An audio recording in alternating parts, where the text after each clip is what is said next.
Hello everyone, आपके अपने YouTube channel study with Ravindra में आपका हार्दिक स्वागत है। अगर आप हमारे चैनल पर पहली बार आए हैं तो चैनल को सब्सक्राइब करना ना भूलें और बेल आइकन बटन को भी प्रेस कर लें ताकि हर नोटिफिकेशन आपके पास जल्द से जल्द पहुंच जाएं। आज हम साइकोलॉजी के एक टॉपिक के साथ प्रेजेंट हैं। जैसे कि साइकोलॉजी किसी भी टीचिंग एग्ज़ाम हो या फिर आप बीएड डाइट ये कर रही हैं तो ये आपके लिए बेनिफिशियल रहेगी।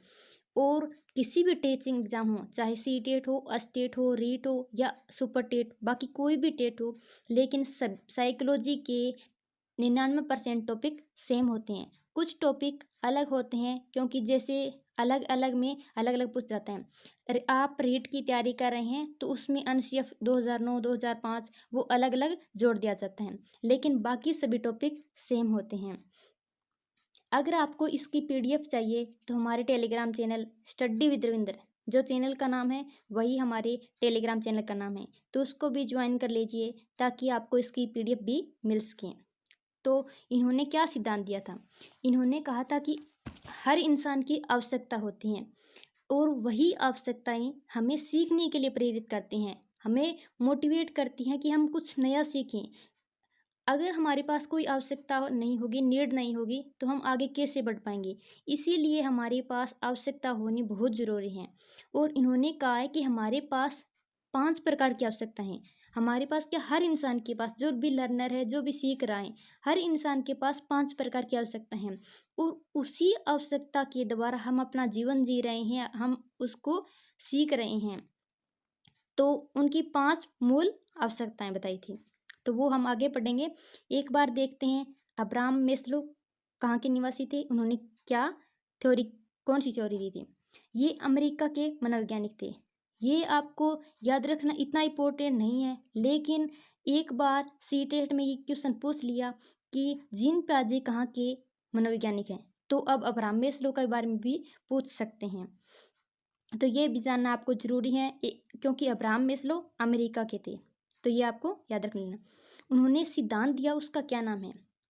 उन्होंने मानव की ज़रूरतों, आवश्यकताओं का पदानुक्रम, जो हायरार्किकल थ्योरी है, वो दी थी। उन्होंने मांग व आपूर्ति, जो मांग, जो नीड है, और आपूर्ति का सिद्धांत, और इसी को मानवतावादी सिद्धांत भी कहते हैं या मानवतावादी साइकोलॉजिस्ट भी अब्राहम मेस्लो को कहा जाता है। तो ये आपको याद रखना है, ये सिद्धांत एक हैं लेकिन इसी के अन्य नामों से जाना जाता है। इन्होंने मानव की आवश्यकताओं को बताया कि मानव की जो आवश्यकताएं हैं, जो व्यक्ति की आवश्यकताएं हैं, वही इंसान को सीखने के लिए प्रेरित करती हैं और व्यक्ति की एक आवश्यकता की जब पूर्ति हो जाती है तब वह स्टेप वाइज अन्य की पूर्ति के लिए प्रेरित होता है। तो इसी को मानव की आवश्यकता का सिद्धांत, चाहे ह्यूमन की नीड का सिद्धांत, चाहे मांग और आपूर्ति का सिद्धांत, और मानवतावादी साइकोलॉजिस्ट मानवतावादी सिद्धांत, ये सभी अब्राहम मेस्लो का सिद्धांत हैं। आगे देखते हैं। अगर आप सी टेट, अस्टेट, रीट इनकी तैयारी कर रहे हैं तो Abraham Maslow very very important है। जिस प्रकार जीन पियाजे बुद्धि का सिद्धांत अन्य टॉपिक इंपॉर्टेंट है, उसी प्रकार अब्राहम मेस्लो। अगर आपने हमारी बुद्धि के टॉपिक नहीं देखा है तो प्लीज़ देख लीजिए, क्योंकि जहाँ भी टेट नाम मिलेगा यानी कि बुद्धि उससे जुड़ी हुई है। क्योंकि हमें बच्चे की आईक्यू लेवल पता होना चाहिए, उस हिसाब से हम ट्रीट कर सकेंगे। क्योंकि जब हमें पता नहीं होगा कि बच्चा प्रतिभाशाली है, मंद बुद्धि का है या सामान्य बच्चा है, तो हम उसको उस प्रकार का होमवर्क कैसे देंगे, उसको किस प्रकार से टीचिंग करेंगे, कौन सा उनके लिए मेथड यूज़ करेंगे। तो इनके लिए हमें उनकी बुद्धि का आईक्यू का पता होना बहुत ज़रूरी है। इन्होंने जो सिद्धांत दिया, मांग व आपूर्ति का सिद्धांत, आवश्यकता पदानुक्रम सिद्धांत, ये हमें क्या करता है, ये हमें प्रेरित करता है। अब जब हमारी नीड होगी तब हम इस नीड को पूर्ति करने के लिए प्रेरित होंगे, हम वर्क करेंगे, हम एक्टिव रहकर काम करेंगे। तो कोई अगर नीड भी नहीं होगी तो कैसे काम किया जाएगा? जैसे कोई टीचिंग एग्ज़ाम की तैयारी कर रहे हैं, मान लेते हैं रेट की तैयारी कर रहे हैं, तो ये उनके लिए नीड है, ये उनके लिए ज़रूरत है कि मुझे जॉब चाहिए, रेट में टीचर बनना है, तो ये उनकी नीड है। और इसकी पूर्ति करने के लिए अलग अलग बुक्स खरीदेंगे, अलग अलग कोर्स खरीदेंगे और उनके थ्रू हम उसको पढ़ने की कोशिश करेंगे, प्रेरित होंगे। फिर उसमें अलग अलग टेस्ट सीरीज डालेंगे। फिर हमें पता चलेगा कि हाँ, अब हम एबल हैं, योग्य हो गए हैं टीचिंग पेपर देने के लिए, और जब पेपर होगा तो हम प्रिपेयर हैं। तो यही हमारी नीड है, हमें प्रेरित करती है काम करने के लिए। ये अब्राहम मेस्लो का पदानुक्रम सिद्धांत है। इनकी एक बुक है जो वेरी इंपॉर्टेंट है, मोटिवेशन एंड पर्सनैलिटी। तो ये आपको वेरी वेरी इंपॉर्टेंट में रखना है। एक बार पूछा गया था, शायद सुपर टेट में पूछा गया था कि मोटिवेशन एंड पर्सनैलिटी किसकी बुक है। तो मोटिवेशन, अभिप्रेरणा। अभिप्रेरणा क्या होती है? जब हम कोई भी काम करने के लिए प्रेरित होते हैं तो हमें कोई न कोई ऐसा सोर्स होता है जो हमें मोटिवेट करता है कि ये काम हम करें। यही होता है मोटिवेशन। कोई न कोई उत्प्रेरक होता है जो हमें मोटिवेट करता रहता है कि ये काम अभी हमें करना चाहिए। और पर्सनैलिटी, हमारा व्यक्तित्व, हमारा वास्तव में क्या व्यक्तित्व है। व्यक्तित्व वो नहीं होता जैसे किशोरावस्था में बच्चे दिखावा करने के लिए अपने आप को दूसरे के साथ स्मार्ट बनते हैं, लेकिन जो हमारी रियलिटी में, वास्तव में जो हमारा जीवन है, वही हमारी पर्सनैलिटी है। तो मोटिवेशन एंड पर्सनैलिटी, ये अब्राहम मेस्लो की इम्पोर्टेंट बुक है। आगे देखते हैं, इन्होंने सिद्धांत दिया था। ये इनका वेरी वेरी इंपॉर्टेंट सिद्धांत है कि इनका जो सिद्धांत है, इसमें सबसे नीचे तीन तीन को इन्होंने निम्न श्रेणी में रखा था और दो को उच्च श्रेणी में रखा था। तो तीन इसमें निम्न श्रेणी में है और दो उच्च श्रेणी में है। इन्होंने क्या कहा? जो सबसे नीचे है, शारीरिक आवश्यकता। जब इंसान सबसे पहले चाहता है कि मेरी शारीरिक आवश्यकताएं की पूर्ति हो, जैसे भोजन, पानी, नींद, ये जब उनको भूख लगी हो तो वो कभी भी प्रेम या स्नेह या आत्म सिद्धि के बारे में नहीं सोचेगा, लेकिन वो ये सोचेगा कि मेरा सबसे पहले मेरी भूख मिट जाए। अगर भूख लगी है उसको तो उसको भोजन चाहिए। तो यही उसके लिए नीड है, आवश्यकता है। जब उसकी भूख, प्यास, नींद, ये शारीरिक आवश्यकता की पूर्ति हो जाएगी तो वो ऊपर से नीचे इस क्रम में बढ़ेगा। कभी भी आत्म सिद्धि से भूख की ओर नहीं आएगा। ये उल्टा नहीं चलाना कि आप कभी आत्म सिद्धि की बात कर लें और फिर बाद में कभी भूख लगी तो फिर खाना खा लेंगे। लेकिन सबसे पहले हमें जो शारीरिक आवश्यकताएं हैं, जो भूख, प्यास, नींद, जिनके बिना हमारा जीवन नहीं चल सकता, तो वो शारीरिक आवश्यकताएं पूर्ति करनी जरूरी है। जब ये हमारी पूरी हो जाएगी तो हम नेक्स्ट स्टेप की ओर चलेंगे। सेकंड है सुरक्षा। सुरक्षा क्या? सुरक्षा यही कि हर इंसान चाहता है कि मेरा अच्छा बैंक बैलेंस हो। जब अच्छा बैंक बैलेंस हो, गाड़ी हो, हम खुद का अच्छा मकान हो, तो यही हमारी सुरक्षा है। अगर उसको आत्म सुरक्षा की बात, अगर वो भूखा है तो आत्म सुरक्षा की बात नहीं करेगा, लेकिन पहले खुद का पेट भर जाए उसके बाद हम सुरक्षा की बात करेंगे। अच्छा बैंक बैलेंस बनाएंगे, आर्थिक रूप से सही होना चाहेंगे। और जैसे कि सुरक्षा में एक और आजकल बीमा करवाते हैं ताकि हम अपना सेफ रह सकें। अगर कोई कोई डेथ भी कर दे तो हम सिक्योर हैं। तो ये है हमारी सुरक्षा। इसमें सुरक्षा में आ जाएगा। अगर पूछ ले कि सुरक्षा आवश्यकता कौन कौन सी है, तो बैंक बैलेंस हो गया, बीमा हो गया, और आर्थिक रूप से इकोनॉमिकली अच्छे होना, मकान हो, ये आत्म सुरक्षा में आएंगे। और आवश्यकता में भूख यानी भोजन, पानी, नींद, ये हमारी शारीरिक आवश्यकता हैं। इन दोनों से जब हमारी शारीरिक आवश्यकता भी पूरी हो गई और सुरक्षा भी, तब हम संबंध और स्नेह के बारे में। भूखा इंसान कभी भी शादी के बारे में नहीं सोचेगा। वो सोचेगा एक बार मेरा पेट भर जाए, फिर बाद में सुरक्षा हो जाए, और उसके बाद हमारा किसी के साथ संबंध हो, अच्छा स्नेह प्यार हो। तो ये इन दोनों के बाद में इंसान सोचता है। तो इन तीनों को निम्न स्तर की कहा है। क्यों? क्योंकि हर इंसान यही चाहता है कि ये तीनों पूरी हो जाएं। आगे की जो उच्च स्तर की हैं, ये बहुत कम लोग ही इसको अचीव कर पाते हैं, इन तीनों में ही उलझे रहते हैं। तो ये एक अधिगम के लिए इन तीनों का सबसे पहले निम्न सत्र में इनको क्या कहा गया है? निम्न सत्र। तो ये है निम्न सत्र। ये अधिगम सबसे पहले इनकी पूर्ति करता है, शारीरिक आवश्यकता, सुरक्षा और संबंध और स्नेह। आगे है आत्मसम्मान। ये हैं उच्च स्तर 2। उच्च स्तर। आत्म सम्मान क्या होता है? आत्म सम्मान कि हमारी समाज में वैल्यू हो, हमारी अपना एक स्टेटस हो, हमारी पहचान हो, हमारा लोग आदर करें। लोग से पहले खुद आदर करना ज़रूरी है कि हम खुद का आदर करें, और हमारी थिंकिंग प्राउड हो। यहाँ नहीं कि हम खुद के लिए ही सीमित रह जाएं, सेल्फ सेंटर नहीं बनना। हमें खुद से ऊपर उठ करके समाज की भी बात करनी है और खुद के सेल्फ के सम्मान की भी, क्योंकि हम जब खुद का सम्मान नहीं कर पाएंगे तो समाज हमारा सम्मान कैसे करेगा? तो इसमें आएगी वैल्यू हो गया, समाज में स्टेटस हो गया, परिवार में घर में स्टेटस हो गया, खुद की एक पहचान होगी। जैसे मैं चाहती हूँ कि मेरी भी अलग पहचान हो, क्योंकि जिस समाज में हम रहते हैं वहाँ लड़कियों को स्टेटस तो दूर की बात, एक चार दीवारी के अंदर उसकी सोच को सीमित कर दिया जाता है। तो उसकी सोच को दबा कर रखोगे तो कब तक दबा कर रखोगे? क्योंकि आने वाली पीढ़ी है उसको सबसे पहले, जब आने वाली पीढ़ी होती है तो उसको सबसे पहले एक बच्चे की जो माँ होती है वो उसको शिक्षा देती हैं। तो अगर वो अनपढ़ होगी तो उस बच्चे को किस प्रकार की शिक्षा मिलेगी, ये आप सोच सकते हैं। क्योंकि जो मुझे सुन रहे हैं वो मेरी एज या मेरे से बड़े हैं, यानी कि मेरी एज 23 ईयर्स है, तो मेरी एज की आसपास के लोग सुन रहे हैं।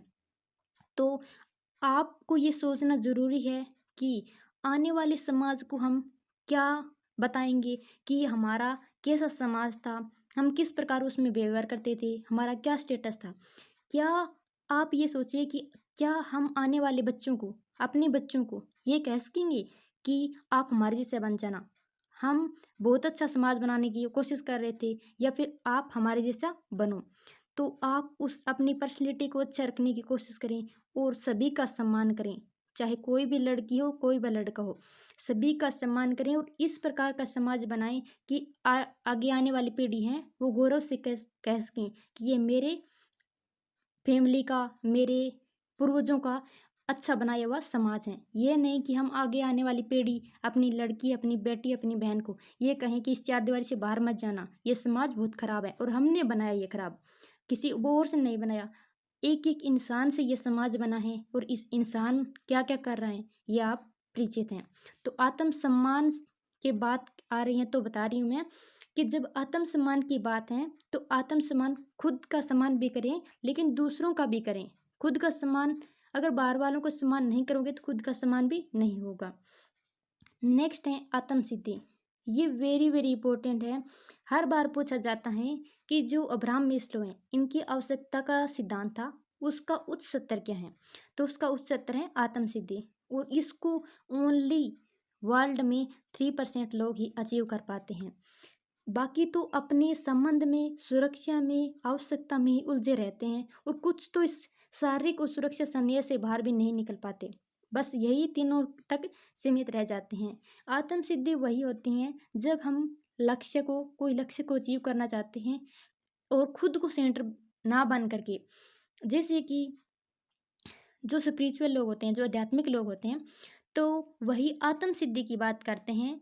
वो चाहते हैं कि हम कुछ ऐसा अचीव करें या फिर ऐसा कुछ जो कि आज तक प्राप्त नहीं हुआ हो, जो स्पिरिचुअल है, जो दिखाई नहीं देता, लेकिन उसकी खोज करके हमें समाज के सामने वो प्रेजेंट करना है, वो आत्म सिद्धि होती है। ये अंतिम चरण होता है आवश्यकता का पदानुक्रम का। तो ये 5 हैं, इन पांचों को एक बार मैं और रिवाइज करवा देती हूँ। जो शारीरिक आवश्यकताएं हैं, जो भूख, प्यास, नींद, ये हमारी शारीरिक आवश्यकताएं हैं। इनके बिना जीवन नहीं चल सकता, तो ये शारीरिक आवश्यकताएं में आएंगे। इसके बाद और एक बार भी पूछा गया कि जो उनकी पदानुक्रम का सिद्धांत है तो उसको क्रम वाइज लगाइए, तो उसको क्रम वाइज भी लगाना है कि शारीरिक आवश्यकताएं पूरी होगी तब हम सुरक्षा की बात कर पाएंगे, और जब सुरक्षा हमारी हो जाएगी तब हम अपने संबंध, अपने प्रेम, अपने स्नेह से जिनसे संबंध बनाते हैं, यानी कि पति पत्नी का संबंध हो सकता है, भाई बहन का, या फिर माँ बेटे का, इन सभी संबंधों को हम इन दोनों की अचीव करने के बाद तीसरे स्टेज में जाते हैं। तो आप इस प्रकार भी आपको याद रखना है कि निम्न से उच्च स्तर की ओर जाइए, तो आपको इसको भी क्रम वाइज लगाना आना चाहिए। सुरक्षा में क्या होगा कि हमारा बैंक बैलेंस अच्छा हो, हमारी सुरक्षा हो, हम अच्छे समाज में रह सकें, अच्छा मकान हो हमारे पास, और आर्थिक रूप से भी हम सही हों। और जैसे कि सुरक्षा में यही आता है कि हम कई बार फेल होने से डरने के लिए भी अपनी सुरक्षा को बढ़ावा देते हैं। और स्नेह और संबंध, जिस प्रकार से जब भूख प्यास और सुरक्षा होगी तब हम अपने संबंधों के बारे में सोचेंगे। उसके बाद आत्म सम्मान, जब हमारे संबंध अच्छे होंगे तभी हम आत्म सम्मान के बारे में सोच सकें कि हमारा स्टेटस हो, हमारी वैल्यू हो, हमारा आदर हो। और जब इस आत्म सम्मान के बारे में सोचते हैं तब हमारी थिंकिंग ब्राउड होनी चाहिए, विस्तृत होनी चाहिए, ताकि हम खुद से ऊपर उठ करके समाज के बारे में सोच सकें। और जो आत्म सिद्धि है वो केवल 3% लोग अचीव कर पाते हैं। तो इनके बारे में तो हर इंसान की सोचने की बस की बात भी नहीं है। हर इंसान तो सेल्फ सेंटर तक ही रह जाता है, जो जिसके बिना उसका जीवन संभव नहीं है। तो अब्राहम मिस्लो ने कहा कि हमारे जो लर्नर हैं, इन लर्नर को यानी कि एक स्टूडेंट को इसी प्रकार से जब हम ये आवश्यकताएं पूरी हो जाती हैं तब हम ऊपर चलते हैं इस हायरार्की में, इस पदानुक्रम में। आगे देखते हैं, इनकी 2 कोटेज हैं, इनको भी हम पढ़ लेते हैं ताकि हमें अच्छे से अंडरस्टैंड हो जाए। और अगर आपके कोई भी रिलेशन में टीचिंग की तैयारी कर रहे हैं तो उनके पास ये वीडियो पहुंचाने की कोशिश करें, क्योंकि कोई भी टीचिंग एग्ज़ाम की तैयारी कर रहे हैं लेकिन अगर वो अंडरस्टैंड नहीं कर पा रहे तो उसको साइकोलॉजी में नंबर कट जाएंगे। और टीचिंग एग्ज़ाम में साइकोलॉजी वेरी इंपॉर्टेंट है, क्योंकि इसी के माध्यम से हमें टीचिंग मेथड को प्रिपेयर कर पाएंगे, इसी के माध्यम से जो पेडागोजी है उसको प्रिपेयर कर पाएंगे। और अगर आप सीटेट की तैयारी कर रहे हैं तो सीटेट मैंने खुद अच्छे नंबरों से क्लियर किया है, तब मैं मेरा एक्सपीरियंस बता रही हूँ कि जब मेरे 114 नंबर बने हैं फर्स्ट अटेम्प्ट में बिना कोई कोचिंग लिए हुए सेल्फ स्टडी से, तो मैं अपनी एक्सपीरियंस आपके साथ शेयर कर रही हूँ कि अगर आप साइकोलॉजी को अच्छा बना लेते हैं, ज़रूरी नहीं आप मेरी वीडियो देखें, कहीं से प्रिपेयर कर लीजिए, लेकिन आप जो टेस्ट सीरीज़ हैं उसको अटेम्प्ट करना ना भूलें। टेस्ट सीरीज़ अटेम्प्ट करेंगे तभी आपको पता चलेगा कि आप किस लेवल पर हो और क्या आपकी कमियां हैं। तो हम खुद की कमियों को जानना कि हमें कौन सा टॉपिक अच्छा नहीं आ रहा, तो आप उस पर फोकस कीजिए और उसको बेहतर बनाइए। तो उसमें क्या होता है कि सीटेट के पेपर में कि इसमें 15 नंबर का जो लैंग्वेज है और 15 की पेडागोजी, फिर नेक्स्ट में चाहे फर्स्ट लैंग्वेज हो चाहे सेकंड, 15 में जो लैंग्वेज है और 15 में पेडागोजी, और जो आपका सब्जेक्ट होगा, यानी कि मेरा लेवल 2 था। तो लेवल 2 में क्या होता है कि 40 नंबर की जो सब्जेक्ट होता है और 20 नंबर की पेडागोजी। तो आप टोटल मिलाकर देख लीजिए 30, 15, 15 और 20, 50 और 30, 80, 80 नंबर की आपकी साइकोलॉजी अच्छे होने पर नंबर मिलते हैं। तो इसके हिसाब से भी आपको साइकोलॉजी आपकी अच्छी होना जरूरी है। तो आप सबसे पहले अपना जो भी बेस तैयार कर रहे हैं, अगर आप शुरू में लर्नर हैं तो आपको मेरे हिसाब से सजेशन है कि आप प्रीवियस पेपर देख लीजिए, उसके हिसाब से आपको पता चल जाएगा कौन कौन से टॉपिक पूछे जाते हैं। यानी कि आपकी बार सीटेट में जो अनशेफ 2020 हैं वही एक नया ऐड हुआ है, बाकी सेम वही हैं जो पहले पेपर में पूछा जाता था, बस अब ऑनलाइन पेपर होने स्टार्ट हो गए हैं। अब देखते हैं 2 कोटेज। अधिगम हेतु मानव के व्यवहार किया जाना चाहिए, मशीन और पशुओं की तरह नहीं।